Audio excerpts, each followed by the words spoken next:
ప్రభునందు ప్రియమైన దేవుని బిడ్డారా, ప్రభువైన యేసు నామమున మీకు శుభములు. జీవముగల దేవుని కృపావర్షం మీపై సమృద్ధిగా కురియునుగాక. ఈ దినం అనగా జూన్ నెల 14వ తారీఖు 2026 ఆదివారం హోలీ ట్రినిటీ చర్చ్ మినిస్ట్రీస్ వారు అందించు అనుదినమన్న. ఈ దిన మన ధ్యానాంశం ప్రభువును స్తుతించడం మంచిది. ప్రభువును స్తుతించడం మంచిది. దేవుని వాక్యం చదువుకుందామని కీర్తన గ్రంథం 92వ కీర్తన 1, 2, 3 వచనాలు. యెహోవాను స్తుతించడం మంచిది, మహోన్నతుడా నీ నామమును కీర్తించడం మంచిది. ఉదయమున నీ కృపను, ప్రతి రాత్రి విశ్వాస్యతను, పద్యంతుల స్వరమణంతోనూ గంభీరదని గల సితారతోనూ ప్రచురించడం మంచిది. దేవుడు తన పరిశుద్ధ వాక్యం దీవించునుగాక. దీని మీద ఆదివారం ప్రభు దినం, పునరుద్ధాన దినం, పరిశుద్ధ దినం. క్రీస్తు ప్రభు రక్తంలో కడగబడిన ప్రతి విశ్వాసి దేవుని బిడ్డ దేవుని సన్నిధికి వెళ్ళి ప్రభును స్తుతించి ఆరాధించి ఆ ప్రియప్రభును గణపరచవలసిన వారముగా ఉంటున్నాం. ఆదివారం వ్యర్థంగా గడపకుండా సమయానికి ముందే దేవుని సన్నిధిలో మరి ప్రారంభం నుంచి చివరి వరకు ఉండి మరి ప్రభును మహింపరిచి గణపరుద్దాం. దేని బిడ్డరా, ఈ వచనము 92 కీర్తన మనం చదివినటువంటి భాగంలో మొదటి 2, 3 వచనాలు ఇది ఆరాధనకు సంబంధించినటువంటి కీర్తన. దేవుని స్తుతించడానికి కేటాయించిన పిలుపు. దేవుని వాక్యంలో మనం చూసినట్లయితే మొట్టమొదటిగా అంటాడు, ఇక్కడ స్తుతించడం మంచిది అంటాడు. దేవుని బిడ్డ, మరి ప్రభును స్తుతిస్తున్నావా? దేవుడు మన నుండి స్తుతి తీసుకోవడానికి అవసరం లేదు. స్తుతించడం మనకే మంచిది. అది మన హృదయాన్ని సరిచేస్తుంది. దేవుడు ఎంత గొప్పవాడో గుర్తు చేస్తుంది. ఫిర్యాదులకు బదులు కృతజ్ఞతను చెల్లించాలి.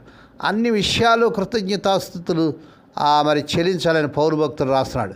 దేని బిడ్డ, ప్రభునికి ఇచ్చిన గొప్ప రక్షణ బట్టి, దేవునికి ఇచ్చిన ఆరోగ్యాన్ని బట్టి, కుటుంబాన్ని బట్టి, ఆ ఉద్యోగాన్ని బట్టి, సమస్తాన్ని బట్టి ప్రభుని స్తుతిస్తున్నావా? రెండవది, రోజు ప్రతి సమయంలో స్తుతించాలని ఈ 2, 3 వచనాలు మనం చూస్తాం. ఉదయమన నీ కృపను, ప్రతి రాత్రి నీ విశ్వాసతను అంటాడు. అనగా ఉదయం ఈ రోజు మొదలు పెట్టేటప్పుడు దేవుని కృపను గుర్తు చేసుకో. దేవుని బిడ్డ, ఆయన దయ లేకపోతే ఈరోజు మనకు లేదు. రాత్రి కూడా రోజు ముగించేటప్పుడు దేవుని విశ్వాసం చూడు. దేవుని బిడ్డ, ఈరోజు ఏది జరిగినా ఆయన నమ్మకంగా ఉన్నాడు. వాక్యంతో పాటు స్తుతించడం అంటే హృదయం, నోరు, శరీరం మొత్తం దేవునికి సమర్పించడం అన్నమాట. ఆ రీతిగా సమర్పించి మరి ఆత్మ శరీరాలతో ప్రభును మనం మహింపరచాలి. రోజులో 2 నిమిషాలు తీసుకో. ఉదయం లేచినప్పుడు, దేవా నీ కృప కొరకే వందనాలు. రాత్రి పడుకునేటప్పుడు, దేవా ఈరోజు నీ విశ్వాస ధన్యవాదాలు.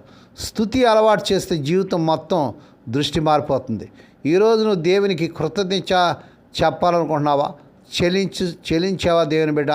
కనుక దేవుని బిడ్డ, ఆదివారం ప్రభు దినం కనుక పునరుద్ధాన దినం కాక ఒక ఆదివారమే కాదు, ప్రతి దినం కూడా మనం ప్రభుని స్తుతించి మహింపరిచి ఆ ప్రియ ప్రభును ఆయన చేసిన మేళ్ళని బట్టి, ఉపకారం బట్టి ప్రభును స్తుతించడం ఎంతో మంచిది.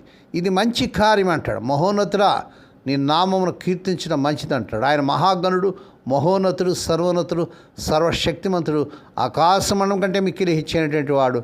ఆ ప్రియ ప్రభుని ఈ ఆదివారం ప్రభుని స్తుతించి గణపరిచి ఆ ప్రభును మహింపరిచి ఈ దినం పరిచయలో ప్రభుల ముందు సాగుట పరిశుద్ధాత్మదేవుడే మనకు సహాయం చేయనుగాక. దేవుడి మాటలు దీవించునుగాక. ప్రార్థన చేసుకుందాం. పరిశుద్ధుడైన మా తండ్రి, ఈ ఆదివారం బట్టి నీ స్తోత్రాలు, మా ప్రభు దినాన్ని బట్టి, పునరుద్ధార దినాన్ని బట్టి, పరిశుద్ధ దినాన్ని బట్టి స్తోత్రాలు. సర్వలోకంలో పరిశుద్ధులు నీ పాదస్థానాలు చేరి మిమ్మల్ని స్తుతించి ఆరాధించి గొప్ప దినాన్ని బట్టి స్తోత్రాలు. మా తండ్రి, ఈ దినం పుట్టిన దినాలు, వాహ దినాలు, ఆయా శుభదినాలు జరుపుకున్న బిడ్డలు కూడా బహుగా దీవించి మరొక సంవత్సరమైన దాయకిరీటాన్ని బిడ్డకు ధరింపజేయండి. ఫస్ట్ బర్త్డే మరి జరుపుకున్న చిన్న బిడ్డలను కూడా దీవించండి. బిడ్డలను ఆశ్రయించండి ప్రభా. నీకు వందనాలు, స్తోత్రాలు.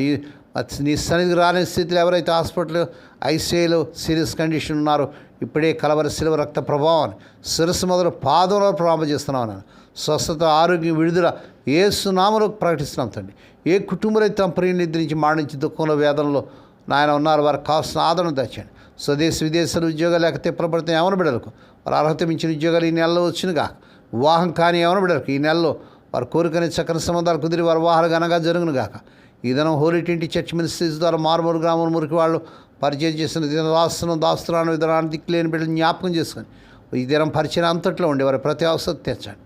మహిమ నీకే, ఘనత నీకే చెల్లించుకుంటూ స్తుతిస్తూ కొనియాడుతూ యేసే పరిశుద్ధ నామమున స్తుతించి గానపరిచి వేడుకొని ప్రార్థిస్తున్నాం తండ్రి.